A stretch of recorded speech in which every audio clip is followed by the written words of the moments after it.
वरणो रघुवर विमल यश जोदायक फलचार सियावर रामचंद्र की जय। कथा मंदाकिनी चित्रकूट चितचारु तुलसी सुभग स्नेह बन सिय रघुवीर विहार।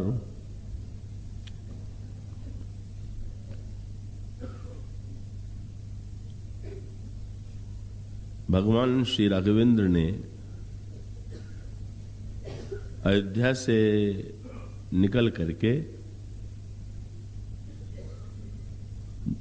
चित्रकूट की वनस्थली में जाकर के निवास किया। गोस्वामी जी कहते हैं कि यदि हम भी ये चाहते हों कि हमारे अंतःकरण में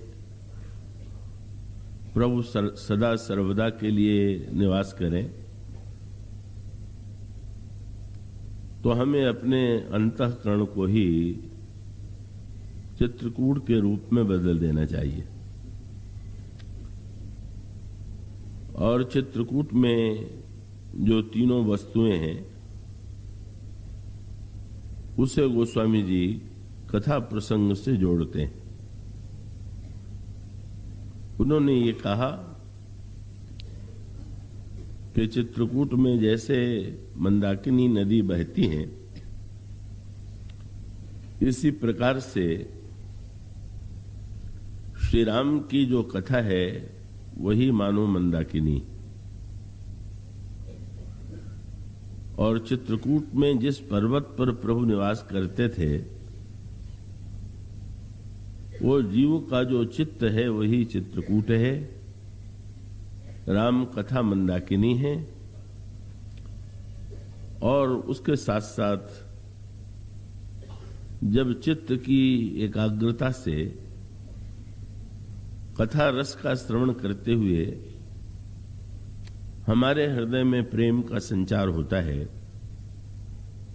तो हमारा अंतःकरण ही चित्रकूट बन जाता है और भगवान वहां आकर के निवास करते हैं। और मंदाकिनी नदी का परिचय जो दिया गया है वो ये कह करके दिया गया है कि ये गंगा की एक धारा, सुरसरी धार नाव मंदाकिनी, जो सब पातक पोतक डाकिनी। तो इसका अभिप्राय ये है कि जैसे गंगा का अवतरण होता है, इसी प्रकार से राम कथा की गंगा का भी अवतरण होता है। और जैसे गंगा ब्रह्मा के कमंडल से निकल करके भगवान शंकर के मस्तक पर आई, भगवान विष्णु के चरणों में उनका प्राकट्य हुआ, भगवान विष्णु के चरणों में से वे प्रकट हुई, ब्रह्मा के कमंडल में आई और भगवान शिव ने उन्हें मस्तक पर धारण किया। और फिर भगवान शिव के द्वारा भगवती उमा ने इस कथा का श्रवण किया और उसके पश्चात ये कथा की परंपरा आगे विस्तृत होती जाती है। तो इसका अगर कथा के संदर्भ में इस रूपक पर विचार करें तो इसका तात्पर्य यह है कि राम कथा का उद्भव जो है, प्राकट्य जो है, का वो वस्तुतः भगवान के चरणों से ही उसका निर्झर प्रकट होता है।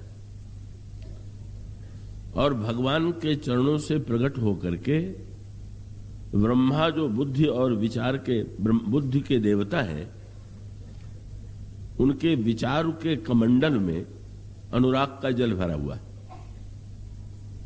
और अनुराग भरे हृदय से, अनुराग के जल से जब भगवान के चरणों को वे पखारते हैं तो ब्रह्मा के कमंडल में गंगा प्रत्यक्ष रूप से दिखाई देने लगती। तो ईश्वर के चरणों से उद्भव हुआ, विचार के कमंडल में उनका प्राकट्य हुआ और फिर भगवान शंकर ने जो विश्वास के घनीभूत रूप हैं, उन्होंने उस गंगा को धारण किया। और इसका अभिप्राय है कि कथा का श्री गणेश है, प्रारंभ है भगवान का चरण, और भगवान के चरण के पश्चात जहां पर विचार और अनुराग दोनों का सामंजस्य है, वहां राम कथा व्यक्त होती है।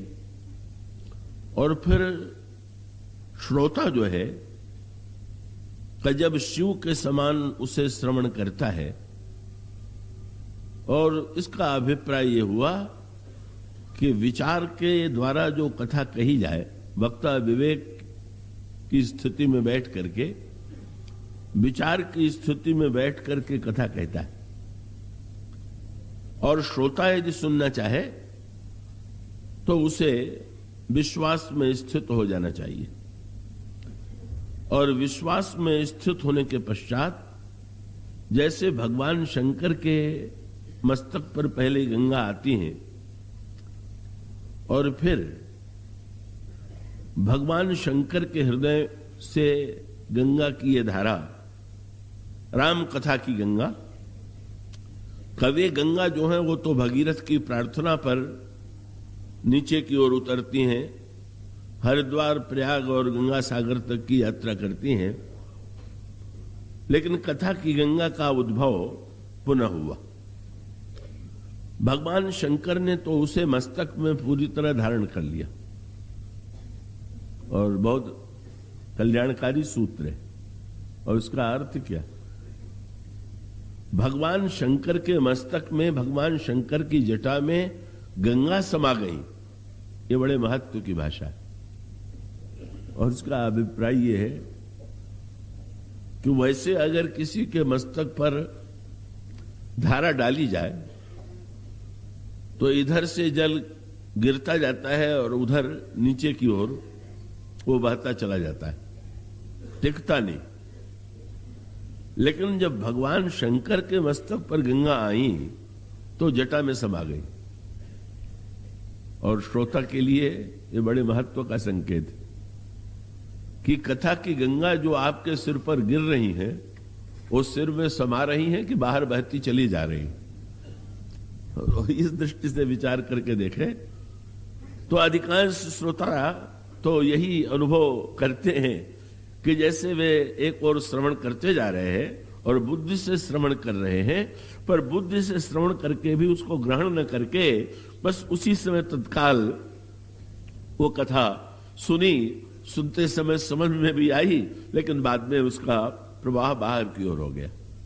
इसीलिए गोस्वामी जी ने एक बड़ा सुंदर सूत्र दिया।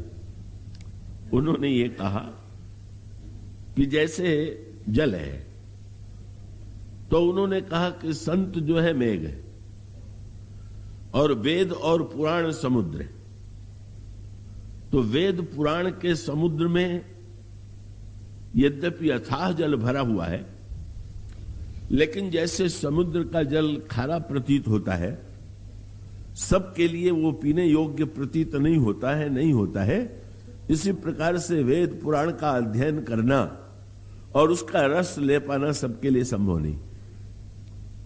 और जैसे उसी समुद्र से मेघ जल ले आता है पर जल को मीठा बना देता है, इसी प्रकार से संत जब कथा कहता है तो मेघ के रूप में का वेद पुराण की कथा को ऐसी मिठास दे देता है कि सुनने में आनंद की अधिक अनुभूति होती। तो सुमति भूमि थल, गोस्वामी जी ने कहा, वेद पुराण उदधि घर साधु। पर उसके बाद समस्या कब आती है कि मेघ ने जल की वर्षा तो की, लेकिन जल गिरा मिट्टी में, और मिट्टी का जो रंग है वही जल का रंग हो जाएगा। अगर लाल मिट्टी है तो जल का रंग लाल हो गया, अगर मटमैली मिट्टी है तो जल का रंग मटमैला हो गया। तो गोस्वामी जी कहते हैं कि इसी प्रकार से संत मेघ के रूप में जल की भले ही वर्षा करें, पर जिनके बुद्धि की भूमि मलिन है वे कथा को भी अपने ही रंग में रंग देते, अपने संस्कारों के रंग में, अपनी मान्यताओं के रंग में, अपनी समझ के रंग में। और कथा वस्तुतः जैसे आकाश के जल को देखें और पृथ्वी पर गिरे हुए जल को देखें तो दोनों के सामने को पहचानना ही कठिन हो जाता है। कैसी प्रकार से गोस्वामी जी ने कहा कि भाई हाँ, ऐसी भूमि कहीं सीमेंट से अगर फर्श बना हुआ है या कहीं पर पत्थर से बनी हुई है हौदी, तो वहां तो जल गिरेगा, तो जल अपने जिस रूप में है उसी रूप में रहेगा। और इसका अर्थ क्या है?